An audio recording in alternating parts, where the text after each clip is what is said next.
Hello बच्चों, let's read a given question. The question says a particle of mass 5 kg with moves with 5 root 2 meter per second along the line y equals to minus x. The angular momentum of a particle about under root 2 comma 0 is option 1 25 root 2 kg meter square per second, option 2 50 kg meter square per second, option 3 75 kg meter square per second, option 4 0. So to understand the question we need to understand about the concept of angular momentum. So as a key concept, we need to understand about the concept of angular momentum. जब हम बात करते हैं angular momentum की, so basically it is what the moment of linear momentum. Moment of momentum is known as angular momentum. इसको हम denote करते हैं L bar से, right? अब इसको समझते हैं angular momentum is always calculated about a point. ठीक है, let's suppose हमारे पास एक point है जहाँ से हम angular momentum calculate करना है of a body. Let's say इसका mass है m and it has been moving with some velocity vector v bar. ठीक है, तो जिस डायरेक्शन में v बार है उसी डायरेक्शन में इसका मोमेंटम भी होगा, दैट इज लीनियर मोमेंटम, जिसको हम डिनोट करते हैं p bar, which is nothing but a product of mass into velocity. ठीक है, अब ये जो है about this point we are interested, जो कि एट अ डिस्टेंस r है, we are interested in calculating the angular moment of the body about this point o. ठीक है, तो यहाँ पे हम देख सकते हैं कि जो डायरेक्शन होगा of this, it will be r bar in this direction. ठीक है, now from here we can see के angular momentum is basically moment of momentum. So L bar can be written as R bar cross P bar. जैसे हम torque को बोलते हैं moment of force और हम उसको लिखते हैं R bar cross F bar, वैसे ही ये मोमेंट ऑफ मोमेंटम है, इसको लिखेंगे R bar cross P bar. So यहाँ से हम लिख सकते हैं R bar into m v cross m v bar. So यहाँ से m को अगर हम निकाल लें तो ये हो जाएगा R bar cross V bar. ठीक है, सो इस तरीके से we can write this. And in terms of magnitude हम इसको क्या लिख सकते हैं, M R V sine theta, right. And अगर डायरेक्शन की बात करें तो आर क्रॉस वी, यानी कि ये अंदर की तरफ जाएगा. आर क्रॉस वी करेंगे तो by right hand screw rule we can, और स्क्रू रूल यूज कर सकते हैं, तो r cross v will be inside. So हम यहाँ पे क्रॉस डाल देंगे. सो इस तरीके से we use the concept of angular momentum. So using this principle will try to analyse the situation. अब यहाँ पे एक चीज और हम समझ सकते हैं, इस एक्सप्रेशन को further we can write this way also, M V R sine theta. अगर हम ध्यान से देखें तो ये एम वी तो मोमेंटम है और मोमेंटम है, और अगर हम यहाँ से एक परपेंडिकुलर ड्रॉ कर लें कुछ इस तरीके से, तो ये जो डिस्टेंस है ये है आर साइन थीटा. अगर हम ध्यान से देखें, because this angle is theta again.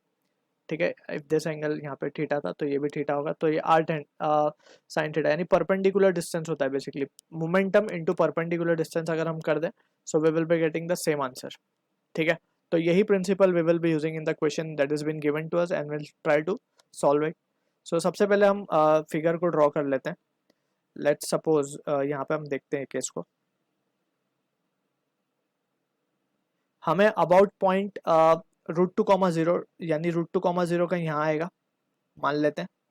ठीक है, अब ऑन द एक्स एक्सिस, अब ये जो लाइन है जिसके अबाउट ये पार्टिकल चल रहा है, वो लाइन ये है y equals to minus x, क्योंकि y equals to M x वाली लाइन है ये, लेकिन y equals to minus M x वाली लाइन है, स्लोप नेगेटिव है, तो इसके लिए ये लाइन का इक्वेशन है ये. ठीक है, अब यहाँ से अगर हम ध्यान से देखें, so it is passing through origin, और इसी लाइन पे अगर पार्टिकल कहीं चल रहा है, सो मान लेते हैं कि पार्टिकल चल रहा है इस तरीके से ऊपर की तरफ. ठीक है, दिस इज द पार्टिकल की पोजीशन. इस तरीके से हम मानते हैं, लेट सपोज यहाँ पे है इस वक्त पार्टिकल इज एट ओरिजिन और ये इस तरीके से ऊपर जा रहा है. ठीक है, जस्ट हमने थोड़ा सा सिंप्लीफाई करने के लिए इसको ओरिजिन पे माना है, वरना हम कहीं पे भी ले सकते हैं इसको, जैसे हमने अपना एक जनरलाइज केस हमने बता दिया यहाँ पे. तो ये जो पोजीशन होगी, ये वाला जो डिस्टेंस होगा, it will be R, right. Point O से लेके पॉइंट ए तक डिस्टेंस क्या हो जाएगा, आर हो जाएगा. अगर हम उसकी डायरेक्शन की बात करें आर की, तो r bar will be in this direction और r cross p will be this theta. ठीक है, सेम सिचुएशन जैसे हमने यहाँ की थी वही हम यहाँ भी करेंगे. अब ये तो है पी बार का डायरेक्शन, पी बार से परपेंडिकुलर डिस्टेंस अगर हम ले लें, so we can say this will be the perpendicular distance.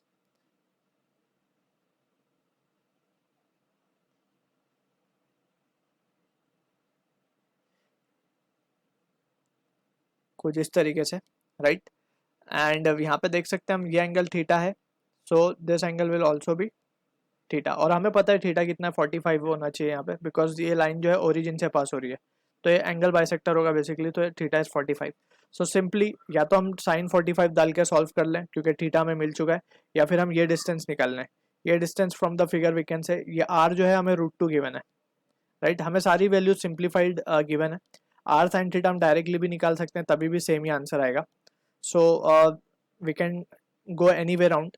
सो यहाँ पे अगर हम देखें तो एंगुलर मोमेंटम, जस्ट हमें मैग्नीट्यूड पूछा गया है क्वेश्चन में, सिर्फ मैग्नीट्यूड गिवन है ऑप्शन में, so we will write M V R sine theta. तो अगर हम सिंपली वैल्यूज भी रख दें तो भी आंसर आ जाएगा हमारे पास। एम हमें गिवन है 5, ये गिवन है 5√2। So now we will take the value of r sine theta, ये है हमारा r sine theta, and in this case अगर हम देखें तो आर है इसमें √2 and theta is 45, right. So ये हो जाएगा 1 बेसिकली। So just we will multiply it with 1 over here, so ये रिजल्ट आएगा 25√2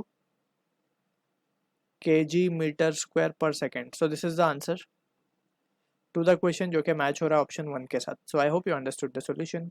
ऑल द बेस्ट।